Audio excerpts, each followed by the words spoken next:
Assalamualaikum warahmatullahi wabarakatuh. Perkenalkan, nama saya Indah Cahyaning Fitri. Saya mahasiswa dari Universitas Duta Bangsa Surakarta, Fakultas Ilmu Kesehatan, Prodi D3 Liga Medis dan Informasi Kesehatan.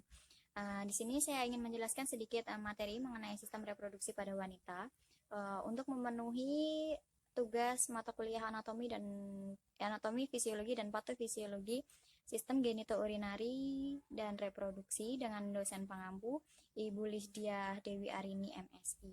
Langsung saja, yang pertama akan kita bahas itu merupakan adalah organ-organ reproduksinya terlebih dahulu ya. Yang pertama itu ada ovarium. Nah, ovarium adalah kelenjar kelamin wanita, dan ovarium sendiri ini dia berfungsi untuk menghasilkan ovum, menghasilkan hormon estrogen dan hormon progesteron.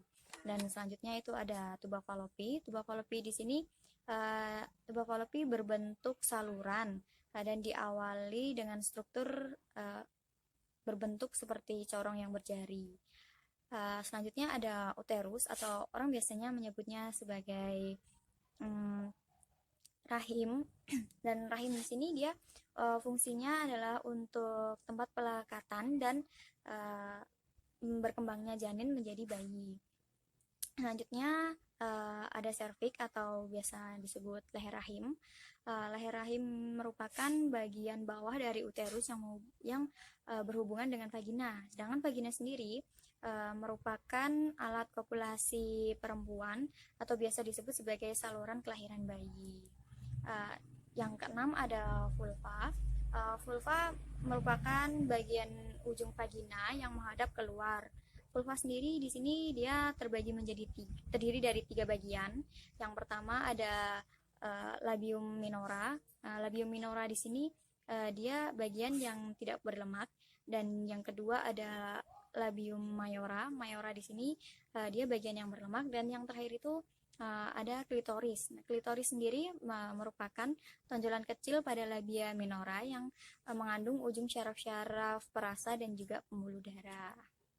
Jadi kan kita sempat membahas ovarium, dan disitu kan fungsi dari ovarium kan salah satunya dia menghasilkan ovum. Nah, proses penghasilan ovum sendiri itu disebut sebagai oogenesis. Nah, untuk terjadinya oogenesis ini ada hormon yang mempengaruhinya. Hormon tersebut diantaranya itu ada hormon FSH, ada hormon LH, hormon estrogen, dan juga hormon progesteron. Nah, untuk prosesnya sendiri, pembentukan ovum ini bermula dari oogenia. Nah, oogenia di sini nanti dia akan tumbuh dan juga mengalami perubahan bentuk menjadi oosit primer. Kemudian oosit primer ini dia akan mengalami perubahan atau pembelahan meiosis yang pertama. Pada pembelahan meiosis yang pertama di sini, nanti akan menghasilkan satu oosit sekunder dan satu badan polar. Kemudian nanti oosit sekunder ini akan dilepaskan oleh folikel pada saat ovulasi. Jika nanti ada spermatozoa yang masuk atau terjadinya fertilisasi pada ovum, maka akan terjadilah kehamilan. Tapi jika tidak terjadi fertilisasi atau tidak adanya spermatozoa yang masuk, itu nanti dia akan luruh, dan keluruhannya itu biasa disebut sebagai proses menstruasi. Kemudian menstruasi atau haid itu merupakan bleeding secara periodik dan siklik dari uterus yang disertai dengan pelepasan endometrium pada saat ovum tidak dibuahi. Nah, untuk siklus haid yang normal itu berkisar antara 28 hari. Akan tetapi jika ada masa siklus yang berkisar antara 20 sampai 35 hari, itu masih dianggap normal. Kemudian pada menstruasi ini sendiri itu ada hormon, tentunya ada hormon yang mempengaruhinya. Nah, hormonnya itu apa aja? Yang pertama itu ada hormon GnRH.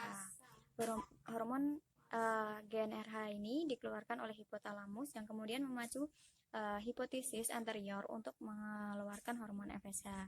Nah, hormon FSH ini dia berpengaruh untuk memicu pematangan folikel di ovarium, sehingga terjadi sintesis estrogen dalam jumlah yang besar. Kemudian yang ketiga ada hormon LH. Hormon LH ini dia nanti akan mengakibatkan terjadinya ovulasi dan memicu korpus luteum untuk mensintesis progesteron. Kemudian ada juga hormon estrogen dan progesteron.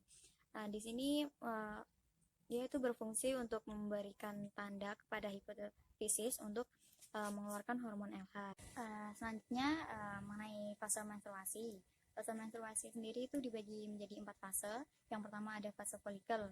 Fase folikel merupakan fase pertumbuhan folikel yang sudah masak dan menghasilkan hormon estrogen. Yang kedua ada fase estrus. Fase estrus ini merupakan fase pada setiap ovulasi dan menghasilkan satu oosit sekunder. Kemudian yang ketiga itu ada fase luteal. Fase luteal merupakan fase uterus pada tahap siap menerima dan memberi makan sel telur yang telah dibuahi. Dan yang terakhir itu merupakan fase menstruasi. Fase menstruasi merupakan fase korpus luteum berdegenerasi dan lapisan uterus bersama dinding dalam rahim luruh atau mengelupas pada hari ke-28 sehingga terjadinya pendarahan. Selanjutnya yang akan kita bahas merupakan siklus dari menstruasi. Siklus dari menstruasi sendiri ini pun juga ada 4. Yang pertama merupakan siklus dari menstruasi itu sendiri. Ini terjadi bila tidak terjadinya fertilisasi atau ovum tidak dibuahi oleh sperma, maka korpus luteum akan mengkerut menjadi korpus albicans sehingga produksi hormon estrogen dan progesteron akan terhenti. Kemudian yang kedua itu ada siklus preovulasi.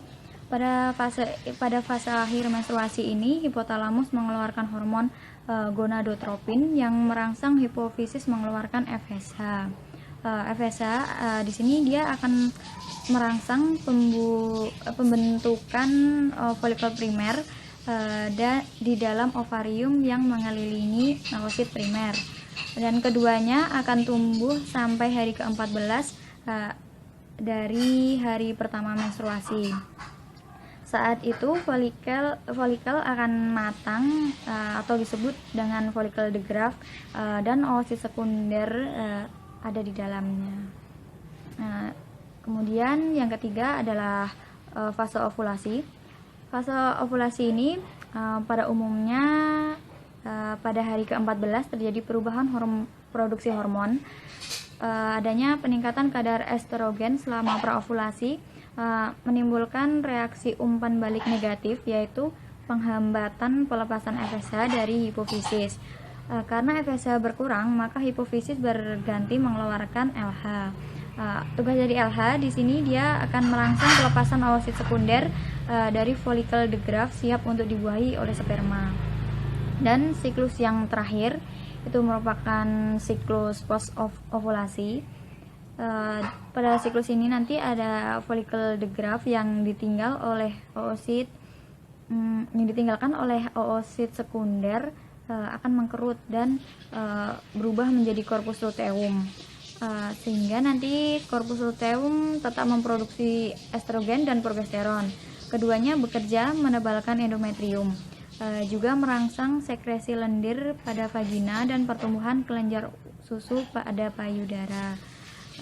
Keseluruhan fungsi tersebut adalah untuk menyiapkan implantasi zigot pada uterus bila terjadinya pembuahan atau adanya kehamilan. Oke, di sini saya juga akan membahas sedikit mengenai kalender metode atau pantang berkala. Nah, kalender metode atau pantang berkala ini sebenarnya apa sih, gitu ya? Kalender metode atau pantang berkala ini adalah cara atau metode kontrasepsi sederhana yang dilakukan oleh pasangan suami istri dengan tidak melakukan senggama atau hubungan seksual pada masa subur atau masa ovulasi. Nah, apa sih manfaatnya? Manfaat dari kalender metode ini adalah dengan metode kalender atau pantang berkala itu dapat bermanfaat sebagai kontrasepsi atau mencegah terjadinya kehamilan dan konsepsi atau awal dari kehamilan. Nah, Kemudian untuk manfaat konsepsi sendiri itu merupakan dia tuh berperan sebagai alat pengendali kelahiran atau mencegah kehamilan. Dan manfaat konsepsi itu dapat digunakan oleh para pasangan untuk mengharapkan bayi dengan melakukan hubungan seksual saat masa subur atau masa ovulasi. Untuk meningkatkan ini tuh tujuannya tuh untuk meningkatkan kesempatan terjadinya kehamilan. Kemudian perhitungan masa subur ini akan efektif bila siklus menstruasi normal, yaitu kisaran 21 sampai 35 hari. Kemudian pemantauan jumlah hari pada setiap siklus menstruasi dilakukan minimal 3 sampai 6 kali siklus berturut-turut. Nah, kemudian hitung periode masa subur dengan melihat data yang telah dicatat bila haid teratur selama 28 hari.